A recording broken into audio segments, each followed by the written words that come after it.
Canet, mais juste dans quel esprit vous vivez ce moment terrible? Un état d'esprit plutôt combatif. Nous nous servons des étapes classiques du deuil. Après le choc, le déni et la colère, nous nous en servons pour alerter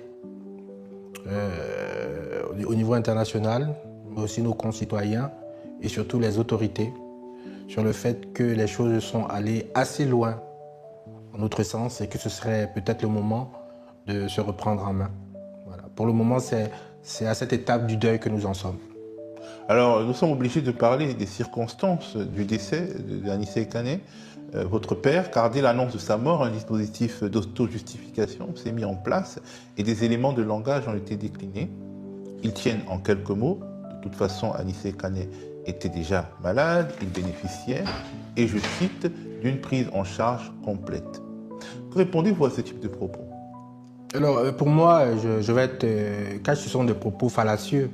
Les premiers, ils souffraient de multiples pathologies. Je suis revenu sur le fait que mon père est un homme de 74 ans.